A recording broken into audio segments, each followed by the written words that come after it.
Hello,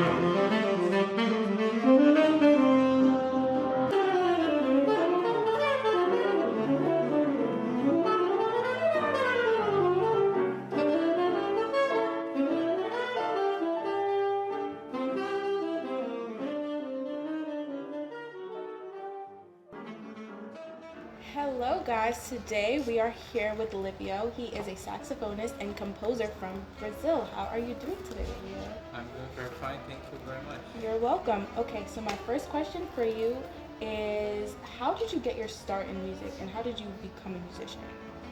Okay, so my first contact with music was when I was about 10 to 11 years old in school band.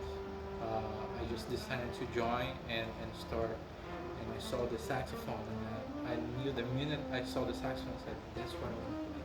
So that's how I started. That's cool. So we are here because it is Jazz in Our Schools month. So my second question would be, how did you receive your introduction to jazz music? Okay, so I started playing the saxophone actually at 12 because I started with the recorder on the first year. So like when I was like 11 to 12, I started with the saxophone, and by the time I was 14, my father had a co-worker who actually was a jazz fan. And one day I went there and he saw me and said, "Hey, are you the kid who's playing the saxophone?" I said, "Yes, that's me." And he pulled a Joe Coltrane record and gave to me and said, "Go listen to that." Joe Coltrane. Yeah, and then my life changed forever. Joe Coltrane changed your life. That makes Exactly. sense. He's a life changer. So you started off at 12 playing jazz? I'd say more like 14. 14, you started playing jazz at 14. So how did jazz become a major part of your experience as a musician? Well, I could definitely say that it's what kind of drove me to aspire to become a professional musician. Before that, I had a lot of fun playing music. I never really thought about it, but when I heard Coltrane for the first time, I must be honest, I didn't quite really understand that music at that point, but there was something to it that I couldn't explain that really kind of drove me in. And I started to become more and more fascinated. Then I started to listen to more and more, and then I started to look for more serious lessons and get into a conservatory. And then, like, I think by the time I was 17, it was inevitable. I had to become a musician. What about jazz speaks to you in a way that classical music doesn't? There is a component of jazz that is the freedom of expression.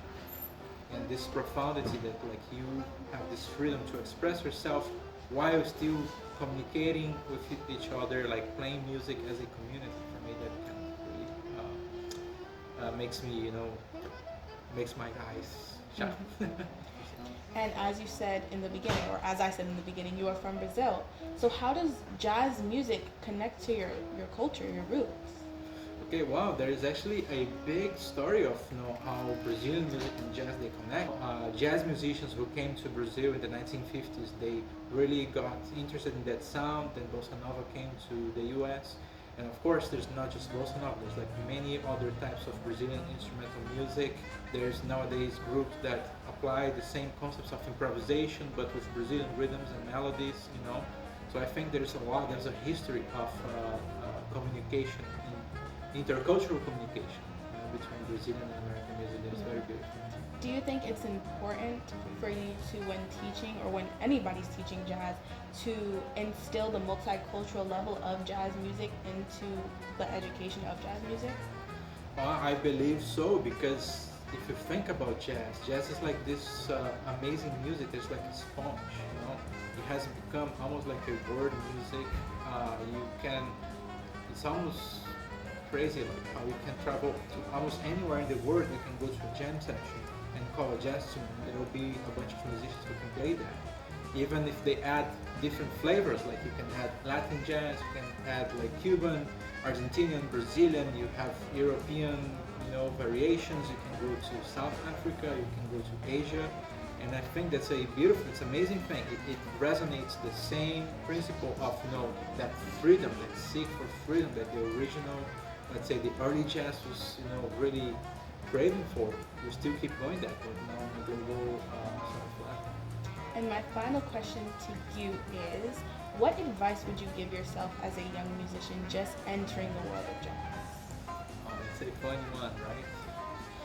I think, I would say to my young self, never stop being curious.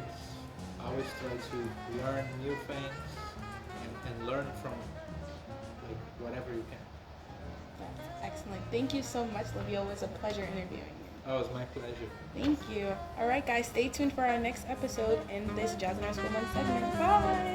Bye.